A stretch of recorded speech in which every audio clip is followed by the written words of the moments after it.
What is going on, everybody? It is Jordan with the Residual Earners Podcast. We are so happy to be here today.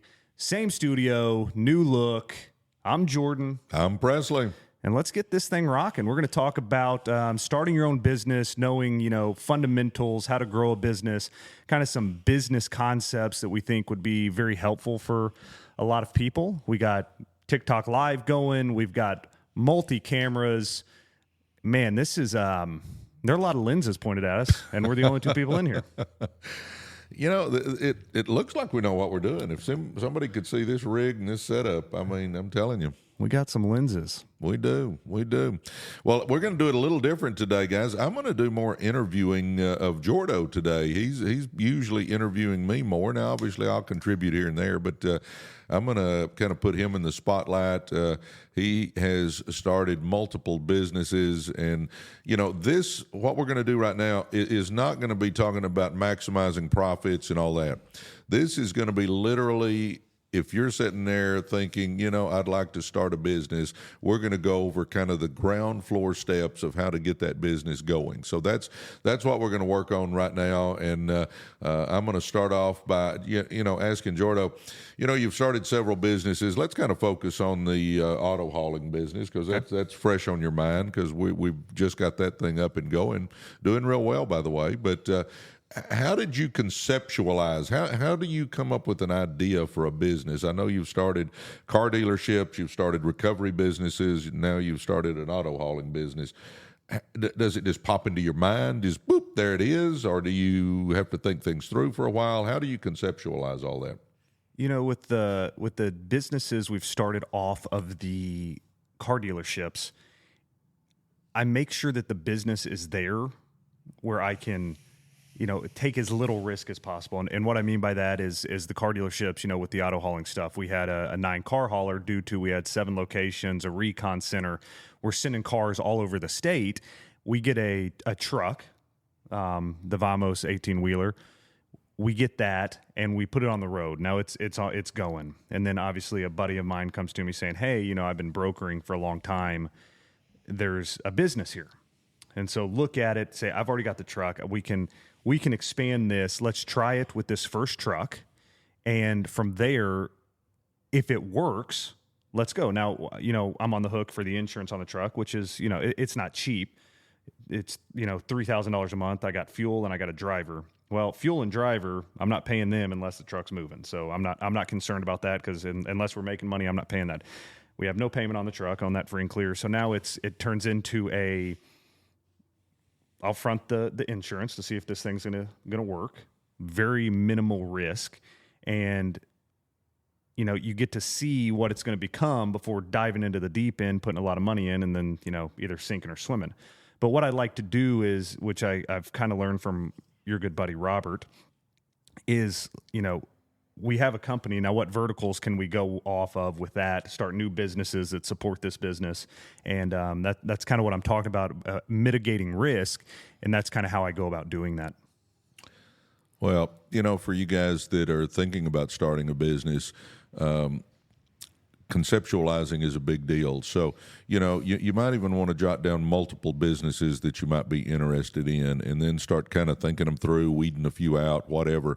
But I always tell people, one, there needs to be a need, because that's what business is all about, is finding a need and fulfilling it.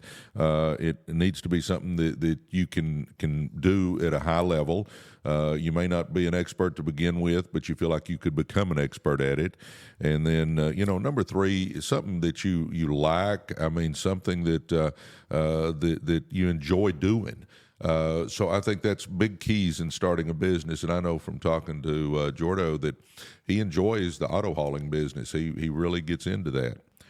Well, it's a business, obviously with the auto finance business that we've been in for years now.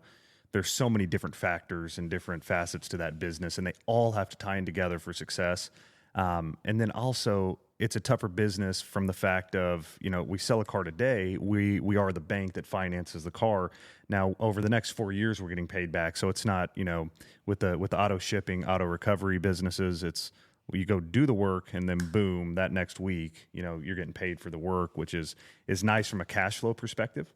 And the auto lending business has always been a tough cash flow management business where, when you're getting cash on delivery places, it really helps with the cash flow, the forecasting. It just makes it a lot easier. So you're saying we're not going to be on the hook for millions of dollars in the finance business? That's it. That's it. Sleep better at night, huh? Sleep better at night. Yeah.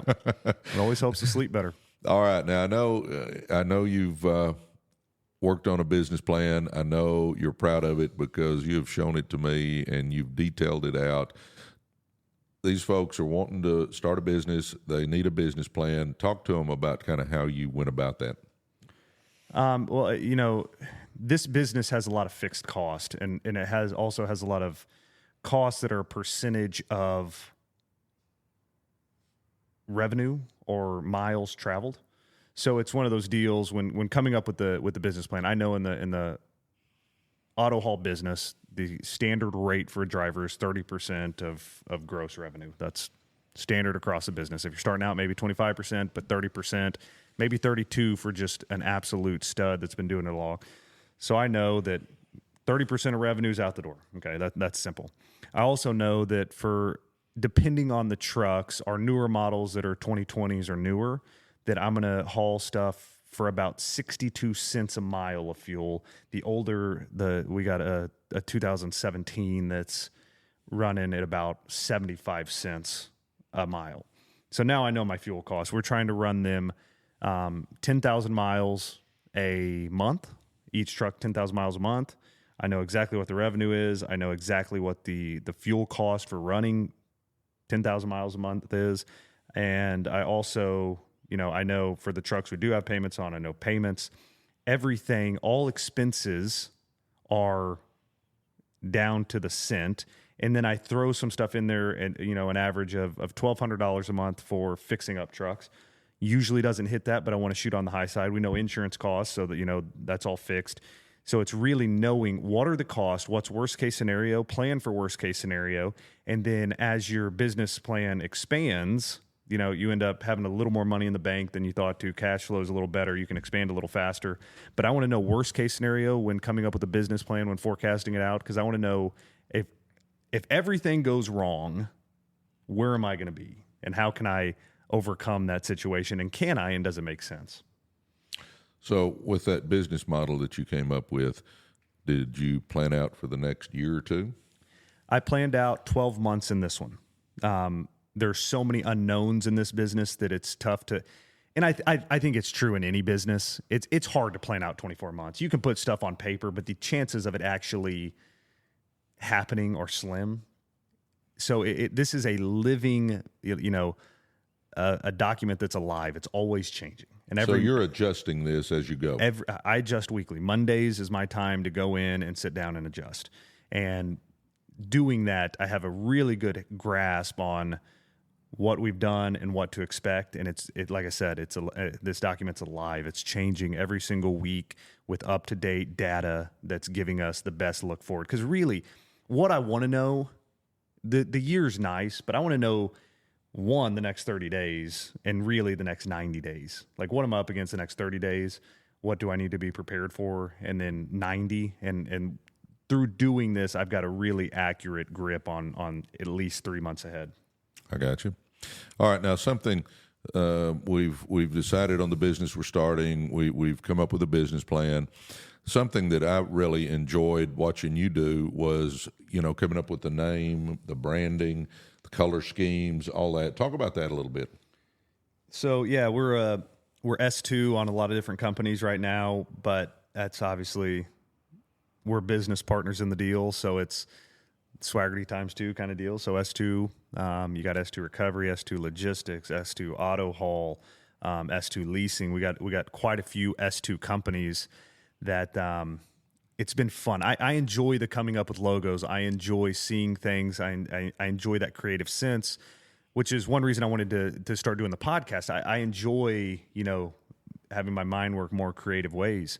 But it's trial and error. You get, we got a great company we work with and, get designs back from them and see stuff and tweak stuff and get the colors right, on the recovery trucks, the black with the chrome S2 on it, it looks awesome.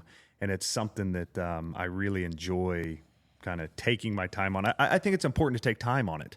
Don't rush it because you want it done. Take time. It's something that branding is so important in businesses, and it's something, don't rush it. Take time and get exactly what you want, because whether it takes a week or 2 weeks longer to really take the time, that's a blink of an eye when it comes down to it. Yeah, a blink of an eye. This is our 12th podcast. I know. 12th podcast. Kind of crazy about that. Well, Okay. I think it's crazier with what, everything we got going now. I tell you. You're kind of proud of all these cameras and lights and stuff, aren't I'm you? telling you, if you listen to it, which we've been getting, we're so grateful for the feedback and the views on every platform. We definitely do better on the podcasting platforms themselves. If you are listening to us on the podcasting platform, go to Residual Earners on YouTube, type in Residual Earners, come find us, check out the set that we got now. We have dove into multi-camera. I hope we got 3 cameras set up. I hope they're all recording. And then if they are recording, I just hope I can put it all into one video. So go check it out, but bear with me. Don't be too mean to me in the comments. Oh my gosh. All right. We've come up with our idea. We've got a business plan. We've picked a name and some branding. All right. Number 4 on my list here to visit with you about, Jordan. You got to legally start a business. Let's start with a location. How do you pick a location? Well, the logistics and auto hauling business is not as location based because you're going after clients all over the country. But obviously, something that works for the type business you're in, being an office on a major thoroughfare through Dallas, that's key for that kind of business. When it comes to the car business, obviously, we do so much studies of the demographics of the area, the populations, knowing exactly who's there. And then once you find out who's there, it's, does this make sense? Is this easy in, easy out? A lot of our dealerships on the highway, do I have an exit ramp that's coming where people can get off? Because nobody wants to go and turn around. Nobody wants to make it tough to get to. So making sure it's an easy, accessible location. There's just a lot of different factors when coming up with a location that you need to think about depending on what kind of business that you're getting into. Yep. All right. And again, these can be shorter answers because I got several of these, Jordo. The structure of the business, sole proprietorship, LLC. How do you come up with what kind of structure you want your business to be? Ask an attorney, and I'm not an attorney. It's we do a lot of LLCs. That's what works for us. But definitely seek counsel, get with an attorney, find somebody that knows what they're talking about, because just asking a friend is not a great idea. Even though you think they may know a lot, they may lead you down a wrong path. So really getting with somebody who actually knows the space, knows exactly how the business should be set up and what works for you from taxes, liability issues, whatever it may be. I got you. Getting a tax ID number. Again, there's ways to do it online. I run all that through our attorneys. It just makes it so much easier, lets me focus on the stuff that I'm good at. And sometimes, obviously, starting your first business, cash may be, these businesses eat up cash, so it may not be that easy and you may have to put in the work. But where we're at now, I run everything through Chris and let him handle it. I know it's done correctly, and they help me out with a ton of stuff on the back end. I got you. Opening a bank account. That's fun. You're going to need your tax ID number. And luckily, like I said, it's important to get, I think this is an important topic. It's important to get with a bank you have a good relationship with, because I was fortunate that, God, when I was probably, you were doing houses when I was born, flipping Yes. and doing all that stuff. So the bank that all of our S2 stuff runs through is still the same bank president, Jamie Miller, that you had back before I was born. And, we went to lunch 2 weeks ago with Jamie and have such a great relationship. And the reason why that's important is I'm in the process of moving all of my personal stuff over to Jamie's bank. And the reason I want to do that is I can make a call. Everybody knows me by name. When I need something done, it happens quickly. I'm not picking up the phone, calling a corporate office that nobody knows who I am.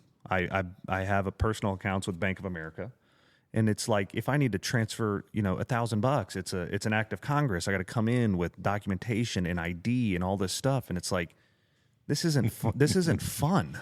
I got a lot better things to be doing than going and standing in line, because anytime you go to those big banks like that, there's 4 people waiting to do the same thing. And I'm sitting in the lobby room for an hour just to do something so simple that should be done, with a call or with a mobile app or whatever it may be.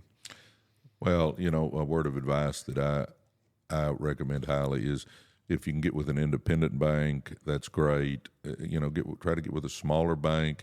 If you don't have an option, you got to be with a bigger bank. Know the people in your branch that you're into all the time. Talk to them. Go up there and take them some donuts or something. Get to know those folks where they'll take care of you if they know you, and you're not just a number at a smaller bank.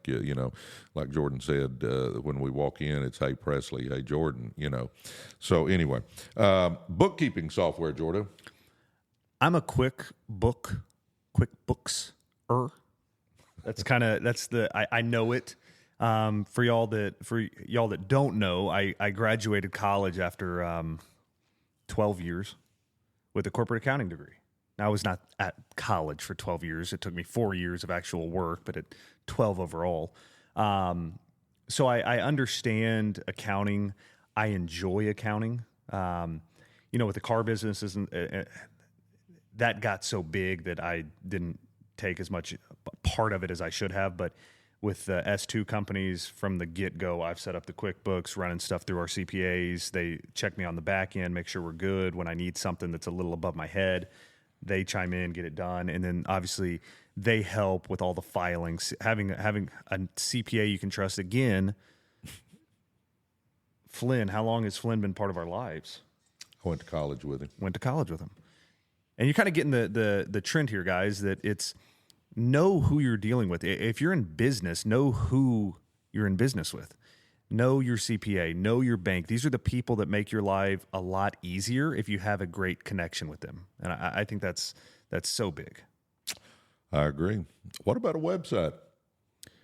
That's interesting.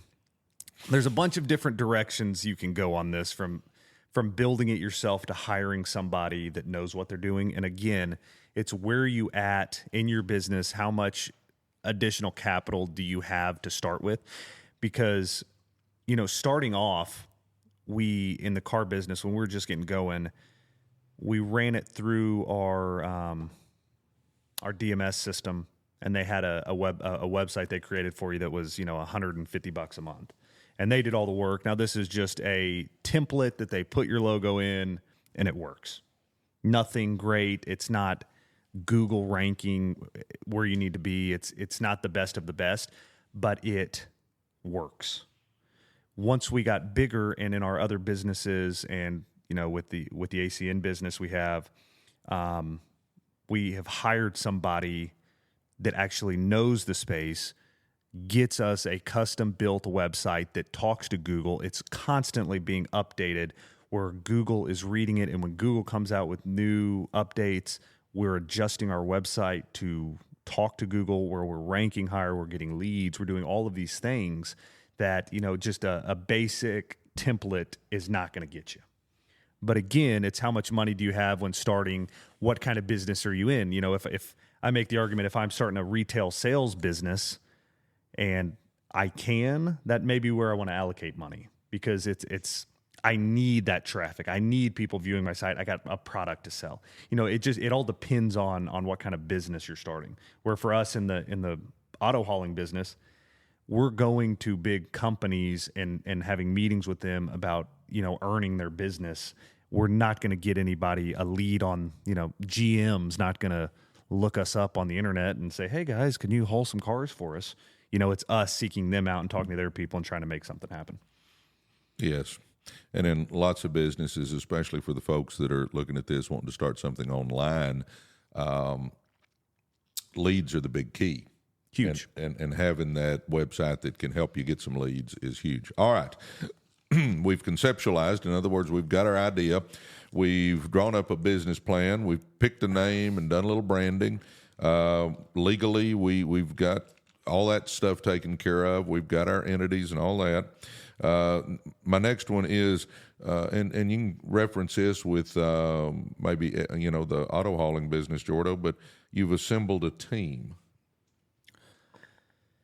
Every step is important, but I think that may be the biggest lessons learned in my 8 or 9 years of owning a bigger business.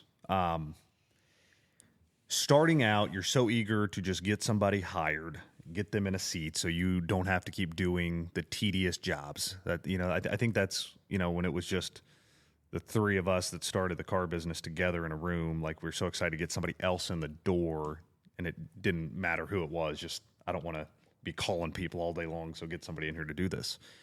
And what you come to find out is be slow to hire, quick to fire, which is something, and don't just go firing everybody. That's not what I meant by that. But if somebody does do something that crosses the line, or is not doing their job, get them out of your organization and get somebody in there that's right. And we've used, Culture Index to do personality test and really learn who we're getting now before they step in the door. Do multiple interviews, get the right person on the right seat on the bus, because if you don't, it will make your growth slower. It will make your headaches more. It'll have more sleepless nights. Be very careful with who you bring on the team and take part in the process. I think looking back over the last 8 years, the first 3 or 4 years of the car business, I was very much a part of it. And then once we got to, 150 employees, whatever, or team members, I like to call team members. It just sounds better than employees. We're all on the same team, pulling the rope the same way. When we got over 150 team members, I didn't take part in every interview anymore, but it's definitely something you need to spend your time and focus on when it's time to hire a new position. And I remember where we knew that somebody just wasn't the right fit, but we just kept trying to mold them, kept trying to get them to fit, kept trying to get them to change. And when we would finally get enough of it and let them go, we had such relief. Yeah, exactly. And more on that is build your pipeline. Go to events, go to job fairs, go to all these places, set up a booth, and get a pipeline going. Yes. Whenever we hired upper management, kind of C-suite, we worked with recruiters that knew people. We worked through Force Scaling to help us, people that had worked together before. There's ways, obviously you're not going to find a CFO at a job fair, but most positions, build that pipeline and have a great training program once people come into an organization. I couldn't agree more. Don't expect people to know what you want. I think is a huge piece of advice. Don't expect people to know what you want. Train them, have the standing operating procedures, make sure there is no question about the expectations on that person when they take the job. They don't just come in, fire up the computer, and know what to do or know how you want it done. Train them. You seemed pretty set on that point. I've learned a lot. learned through my mistakes. All right. Let's see. We've got our business. We've got our business plan. We've picked a name and branding. We've done all the legal stuff. We've assembled a team. It's time to flip the switch and launch this puppy. Talk about it. How did you launch S2, the car hauling business? One truck at a time. How do you launch? It's obviously putting in a lot of hours ahead of time to know where you're going when it's time to get rolling. And the processes we've talked about leading up to this take time. Not to mention, usually, in a lot of businesses, most businesses, there's license involved. We had DOT numbers.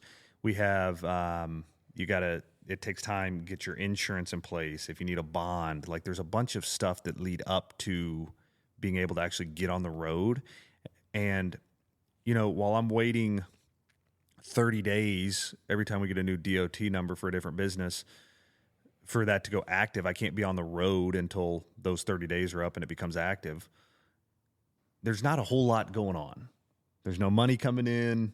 There's no bookkeeping that needs to be happening. But what you're doing is getting everything set up so when you do take off, it's a seamless process. And I think that's,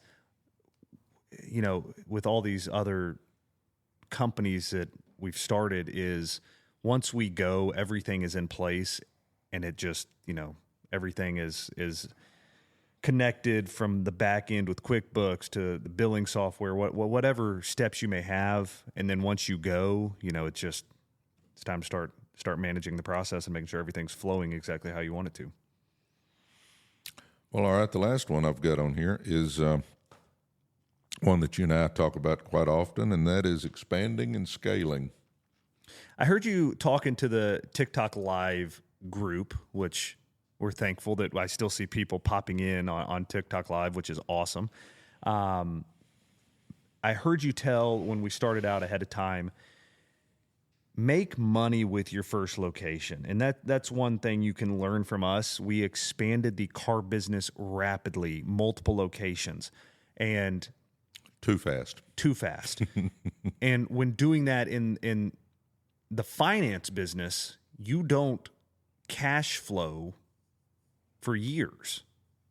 And I'll give everybody an example. We sell, we go out and buy a car for $10,000. We sell it for $13,000. We get $1,000 down. Okay, so now we put $12,000 on the street that we're getting paid $350 a month for. So every time we sold a car, it's $9,000 that we came out of pocket, or once we got big enough and had a banking relationship, funded the deal.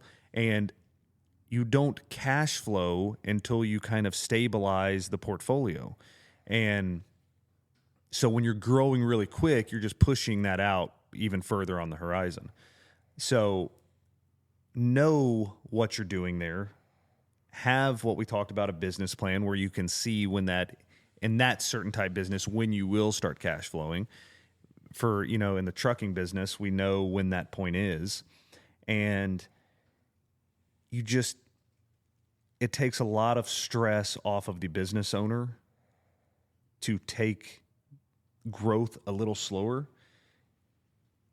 and get that cash flow going before really expanding, getting the bottom line positive before expanding. Because there's a lot of stuff. It's hard to cash flow. It's hard to be, positive on the bottom line those first few months of starting up, because there are just so many expenses that go with most businesses starting out, except network marketing, which is the greatest deal out there, I think. Yeah, most network marketing companies you can start up for a few $100s, not hundreds of thousands or millions or whatever it turns out to be. And what's kind of ironic about that, Jordan, is we still make more money with the networking business than we do any of our other businesses, and have infinitely less invested. Anyway, all right, we've picked a business we want to get in. We've talked about a business plan. We've talked about getting a name and some branding. We've talked about all the legal stuff, assembling a team, launching that business, and then, when it comes to expanding. Jordan, let's wrap up, but give folks, I wouldn't do it any other way. I'm an entrepreneur at heart. We've always been entrepreneurs. Talk to people about the pluses of owning your own business. The pluses. I mean, this is a long list. For a family man, and this is something, guys, a lot of y'all know my dad, but it's been awesome getting, new follow. Our reach has gotten further out there now that it's a lot of people that we don't know, which is really cool. So a little bit about Presley. He's always been, from the time I was a little kid and he stopped coaching, he's always owned his own business. And I played sports growing up. He was at every single game. Went to Arizona State for college. My parents bought a house out there. I think, besides the conventions that you had to be at each year in March, I think those were the only weekend games you missed in my 2 years at Arizona State. I think we missed 5 games in 2 years. 5 games in total, and that's road games too. They'd come on the road and watch us. And the relationship grew so much through those years. And that's the perk of being a business owner. That's one of the major perks as a family man. It was so awesome that even my teammates are still friends with my dad because he was always there. Jake Borup, Devin Marrero, Leak, guys that, I still talk to, or that you still FaceTime some of them, and it's stuff like that that's awesome. It's not having a boss, not having to feel like you go into work and somebody's over your shoulder watching you all day long. There's so many perks to being a business owner, not even to mention the from a tax deduction standpoint and some other things that come along with owning your own business. And no ceiling. No ceiling. Nobody's telling us how much money we can make, where we need to cut it off. We can't pay you this or whatever it may be. You do what you want. And on a Tuesday morning, we're sitting here together, hanging out, podcasting. I went to Target today. I did some shopping. I hope y'all like our table and chairs, and we got a rug down here from the old Target. But nobody was saying, "Hey, you need to be in the office this morning to you got to get this done." It's making your own schedule. It's being flexible, and it's spending time with your family, which you only get one chance with these kids, only get one chance with the wife. I want to spend as much time as possible. I want to be at the events. I want to be like you were with me, where, I'm there with them, and they know who their number one fan is, and he's not sitting at the office with somebody telling him he can't leave to go to a game. Yeah, and I'll say this: after 30 years of being an entrepreneur and my own boss, I have worked extremely hard. But the beautiful part is you can pick and choose when you're working hard. I would go to his games in the afternoon, but then I may come back to the house and work till midnight. You're working, but it's your business, so you can pick the times that you work. So, and obviously the business you decide to be in kind of dictates a little more of that too. If you're a storefront that has to be open, you got to work around that a little bit. But I'm just telling you, there's nothing like ownership of your business. There's nothing like having no ceiling. There's nothing like being your own boss. Now, obviously, you got a little more pressure on you when you're just an employee. When you leave, and you just don't worry about it anymore. When it's your own business, you think about it all the time. But I have been blessed in that when I was coaching, I didn't dread going to work. I loved it. And since I've been networking, I love network marketing. I mean, I love being with people. I don't feel like I'm going to work. Hanging out with Jordo, us doing podcasts and auto hauling, I enjoy what we do because I'm doing it with my son. Guys, I'm just telling you, there's nothing like it. Well, give him a final word and let's get out of here, Jordo. Well, you mentioned it a little bit, but a different way of looking at it is you get out what you put in when you own your own business. And it's not work your butt off to make the exact same paycheck you made 2 weeks ago. It's you get in what you put out. And if you're, entrepreneurial in spirit and motivated and will get out there and do it, it really is, the best way for us to live life. This isn't right for everybody. There's no doubt. But for us and how we like to live life, there's no better way to do it. And to be there for the family, that's what's freaking awesome. Well, I will end with this. If you're wanting to be an entrepreneur, if you're wanting to own your own business and you don't know what to do, guys, network marketing, you can get a business started for a few $100s, and it gives you a chance to make whatever you want to make. It's like any other business. If you put no effort out, you'll make nothing. Put a little bit of effort out, you can make a little bit. But if you'll focus, you get a chance to change your life and your family's lives. So there's opportunities out there. Definitely. Well, anything you want to add here? It's been more about me, which is not the usual podcast format. You're the one with a little more knowledge than me, but this is... I've enjoyed just asking the questions this time. Usually I'm the one having to come up with all the answers. I kind of enjoyed listening to you. I felt like that was pretty easy, though. I had not seen the questions ahead of time. This was all just, No, I didn't want him to know. I didn't want to... I didn't want it to feel staged or anything like that. So I didn't see the questions ahead of time and just kind of rolled with it. But those are great questions, and step by step how to start a new business. It's so much fun. There's stress involved, no doubt, but it's I can't imagine doing it any other way. I hear a lot of my buddies, and people just aren't happy going to the 9 to 5 most times. No, it's just, there's something about it, and busting your butt for somebody else and never, taking 2 to 5 years to get that next bump and pay or whatever it may be. And, it's one of those things that if you go out and own your own business and work your butt off in a week, your paycheck can grow. So it's, well, and I think it's fun. You and I have had this discussion of what size we want the auto hauling business to be in the next 4 to 5 years. And at that point in time, we can either keep running it as just a cash cow kind of business, or you can exit the business and have a big payday. I mean, it just adds so many things to life when you own the business. Definitely. And I think something to throw in there too is, through the different businesses we've owned, we're setting them up differently for our end objective. We are planning an exit, and we know when it is and what we need to get it to, and how to best structure the daily operations of a company to get to that exit, in 5 years. And it's things like that. You just learn through trial and error. You learn as you go. And the more businesses that you work through, you learn different ways to set up for success long term. And, starting out, we say, oh, we want to sell this thing down the road.